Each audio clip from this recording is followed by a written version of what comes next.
A storm raged outside the dilapidated mansion that stood at the edge of the forgotten forest, a place shrouded in legend and whispered fears. The villagers spoke of the house's curse, of the family that had vanished overnight, leaving only echoes of their screams and walls, stained with a darkness that no light could erase.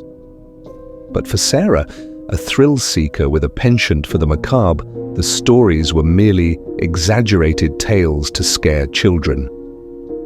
Armed with only a flashlight and her recorder, she ventured into the mansion, her steps echoing through the vast, decaying halls, where the air was thick with mildew and the faint, acrid stench of decay.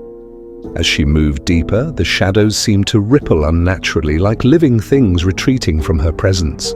Her flashlight flickered, casting brief glimpses of eerie portraits whose eyes seemed to follow her every move.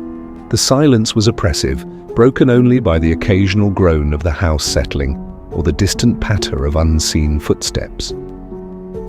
When Sarah reached the grand staircase, she noticed claw marks gouged deep into the banister, as though something massive and enraged had tried to tear its way through.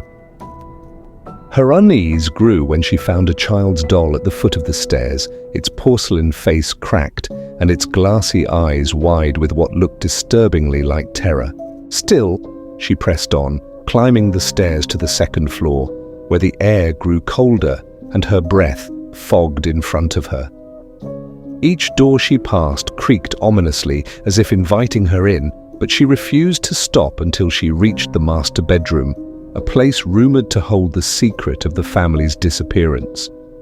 When she pushed open the door, it revealed a room frozen in time, dust-covered furniture, an unmade bed, and a mirror shattered into countless jagged fragments.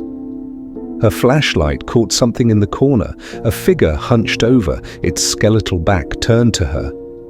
Sarah froze, her voice caught in her throat as the figure slowly turned, revealing a face not entirely human, its eyes glowing with a malevolent light. Before she could scream, the figure let out a guttural growl and lunged at her, but when she swung the flashlight, it passed through the creature like smoke. The room warped around her, the walls bleeding shadows that closed in, and voices angry, pleading and hysterical filled her head. Panicked, Sarah stumbled out, her recorder falling to the ground, still running. She raced down the stairs, but the house seemed to shift, the hallways stretching endlessly, the exit vanishing. Desperate, she turned to retrace her steps, only to find herself back in the master bedroom, though she had not climbed the stairs again. This time, the room was alive with flickering ghostly images of the family, two parents and a child, repeating their final moments, the father clutching a bloody axe, the mother screaming, and the child being dragged into the shadows by invisible hands. Sarah's mind reeled as the spectres turned to her, their hollow eyes filled with hatred. The child spoke, his voice echoing in her skull. "You shouldn't have come." The shadows engulfed her, and her scream was swallowed by the house. Days later, when the villagers finally dared to investigate, all they found was Sarah's recorder, still running, playing back her frantic breaths and a faint, chilling voice whispering, "Stay with us, forever."